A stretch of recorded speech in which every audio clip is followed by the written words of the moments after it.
It's the Fit Stop podcast with BYD Limerick and Lions Motor Group. Recently, I got to drive the fully electric BYD Atto 3. So check it out over my Instagram and my socials, TikTok as well. Thank you so much for BYD and Lions Motor Group for being a part of this podcast.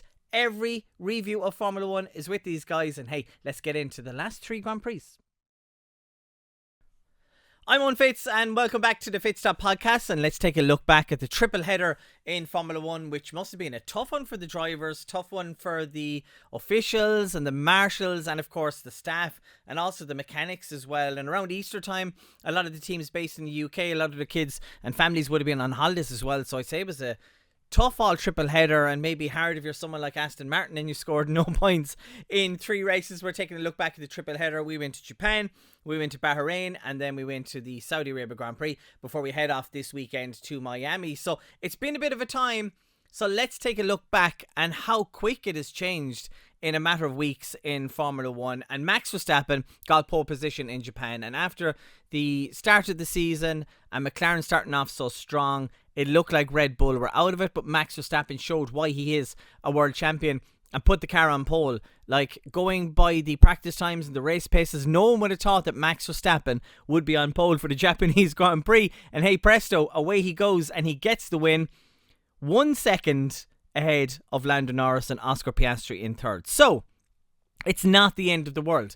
It's not like one car is 5, 10, 20, 30. If we go back to the Lewis Hamilton dominant days or Max Verstappen's dominant days, they were winning by 20, 30 seconds. But it's so hard to follow in the dirty air. And we're having these problems with dirty air at the moment, don't we? The cars following each other. Let's hope the new regulations will bring closer racing. But Max Verstappen just proved why he is Max Verstappen and why he's a 4-time world champion. But then this would all change when we go to the next race, and all of a sudden we're in crisis talks. And it's amazing how things change very quickly in Formula 1. It was the first outing as well for Yuki Tsunoda. Made a mistake in qualifying, and that meant that his starting position was quite poor.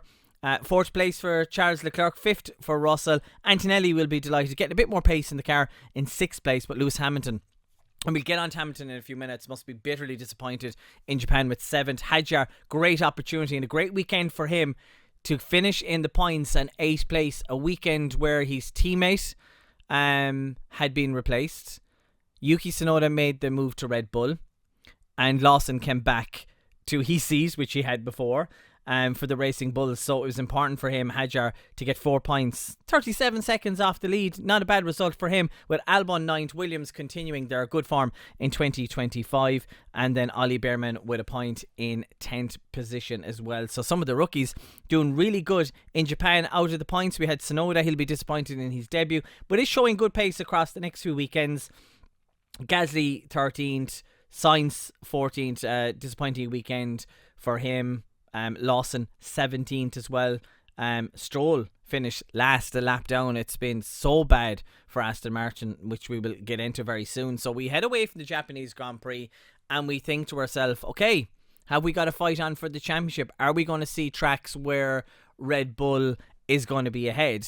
And we headed to the Bahrain Grand Prix, which was run by Oscar Piastri, George Russell in 2nd, Lando Norris in 3rd, Charles in 4th, Lewis Hamilton in 5th, and Max Verstappen in 6th place. And Yuki Tsunoda getting on the board for Red Bull in 9th place. Great performance by Pierre Gasly to finish in 7th, and Ocon as well, more points for Haas in 8th place. But you have to say, where did the pace go for Red Bull? From pole position and leading the whole race into Japan. I know it's hard to overtake in Japan and the dirty air, but even still, he managed to win the race. And then we go to Bahrain, and the pace of the car is terrible. But what Bahrain is showing us, what we had in testing, was McLaren ahead, Mercedes in 2nd, and Ferrari in 3rd. And that's kind of how we got it. Red Bull didn't really get some clean runs in during testing. They didn't have a clean weekend this weekend. Yuki Tsunoda wasn't far off when it came to qualifying against Max Verstappen. Ferrari kind of showed their thereabouts, and Aston Martin really struggled the weekend, and they really struggled in testing. So you have to go from Bahrain in testing, the pecking order of Formula 1, which seems at the moment it's McLaren, and then it's Mercedes, and then Red Bull and Ferrari, and then Ferrari are kind of toing and froing because Ferrari don't know where they are at the moment. But an interesting Grand Prix. Lando Norris just wasn't on the pace all weekend. Said that he couldn't really get to grips with the car, which is quite surprising considering he got second in the race before. He's got himself a race win, but he's very hard on himself.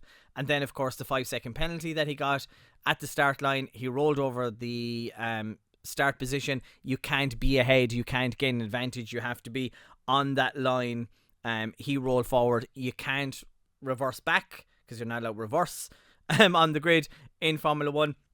So he got himself a 5-second penalty and couldn't seem to catch George Russell. George Russell didn't know where he was going because his transponder was all over the place. The graphics in the transponders, since the change this year, have to say it's been a bit strange, hasn't it? There's been a few kind of moments where we've lost the tracking of the cars. But George Russell also having DRS problems. We thought there might have been a penalty. He's DRS'd open at a point where he wasn't supposed to open that, but he gave the lasting advantage back, it seems. But a lot of technical faults. He was told that his steering wheel would go blank at one stage. Alonso's steering wheel came off at one stage of the weekend. That'll show you how bad things are in Aston Martin. But George Russell, you know, he kept it clean and he raced tough and he left Lando Norris no space, but Lando still couldn't get past in that McLaren. 5-second penalty was definitely the reason why McLaren didn't get a 1-2 at one of their home races, of course owned by the crowd in Saudi. So they were absolutely delighted to finally get a McLaren win at the Bahrain Grand Prix. But Lando Norris really beating himself up, and then he was obviously looking forward to heading to the Saudi Arabian Grand Prix, where we think that McLaren would have been strong. And, you know, Charles and Lewis will be happy with 4th and 5th. I think is the best they could get out of the car of the weekend. Max Verstappen, it then came to crisis talks, and this is where it looked like, until we head to the Saudi Arabian Grand Prix, that Max Verstappen would potentially be leaving Red Bull. Everyone was talking about it. Oh, he's going to go to Mercedes. Maybe they'll swap with George Russell. But I can't imagine George Russell going to Red Bull. He's a bit serious, isn't he? You know, Red Bull, you drink cans and spray cans of Red Bull, and the garage, there's music pumping. It's a team that's a bit fun and is a bit out there, where Mercedes is a bit more to the book and a bit more looking professional. Not that it's run more professional, but, you know, it's a bit more serious. It takes itself a bit more serious, and McLaren are kind of a mix of both. But, you know, Red Bull is the fun team, kind of like Eddie Jordan had Jordan back in the day. So I don't know, would it suit Russell to go to Red Bull?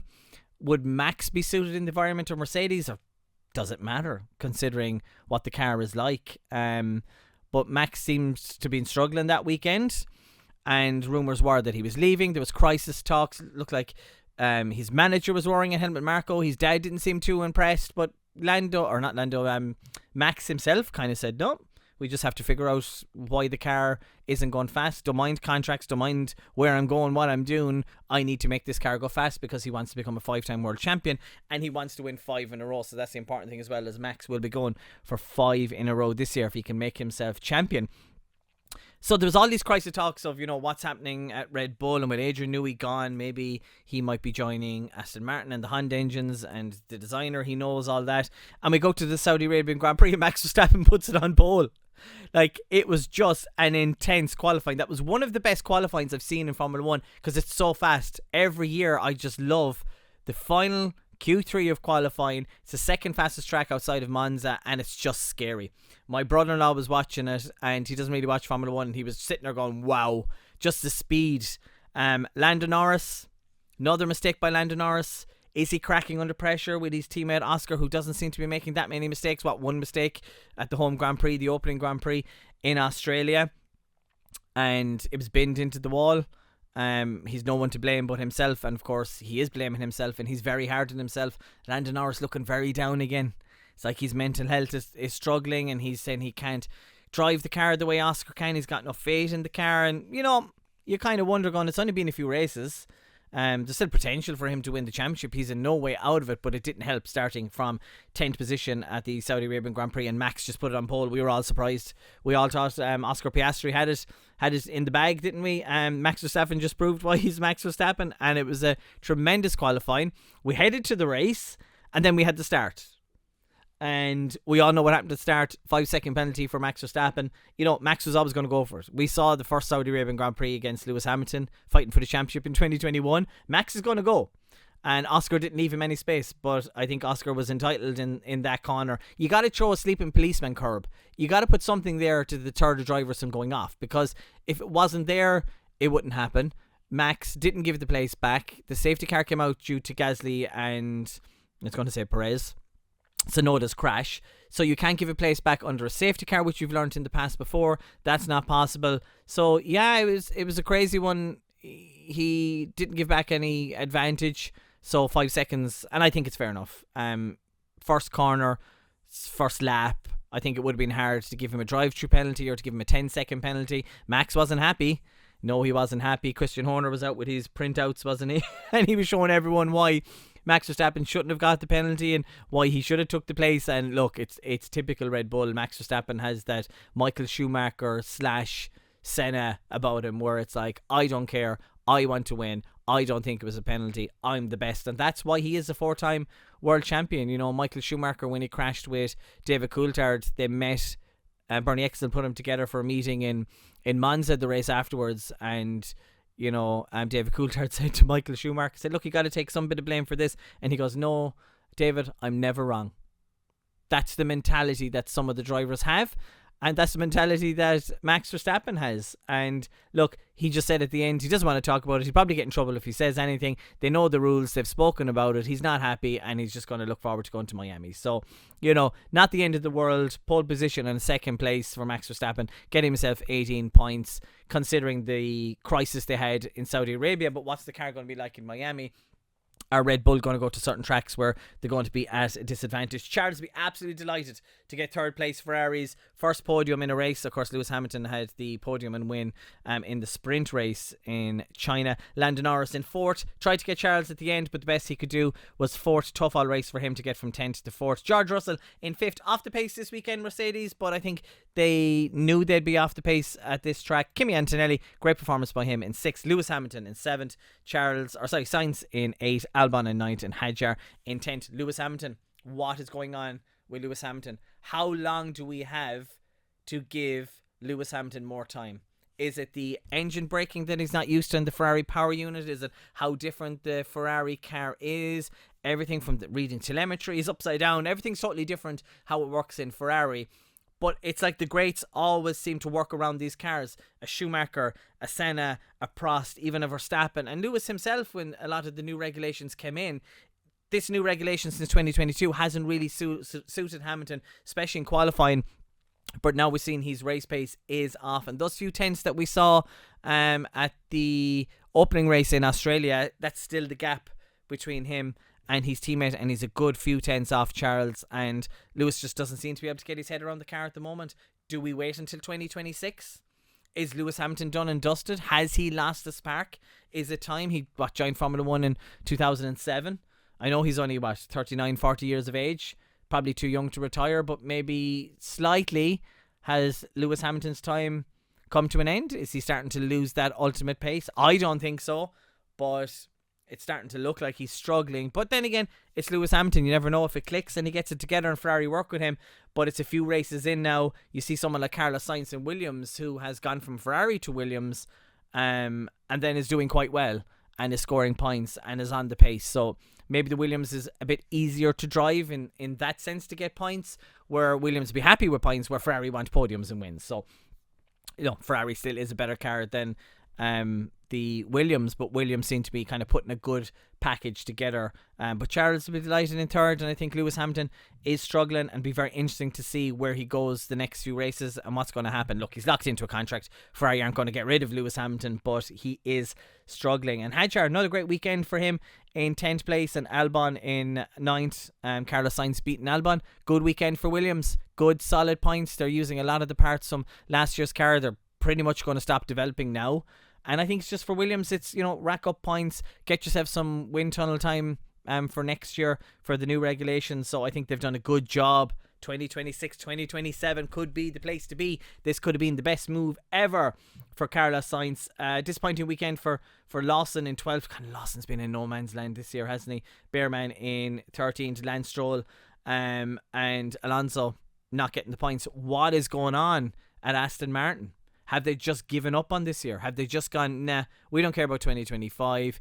Adrian Newey's totally focused 100% on the 2026 car. Maybe, look, if the car comes out as the fastest car and they're fighting for the championship, they won't give two flying Fs about the 2025 season. But you're going to all these races, you're not getting points. It's 3 races in a row now they haven't got points. Alonso hasn't got points at all, I don't think, has he, this season? So, really struggling. Aston Martin.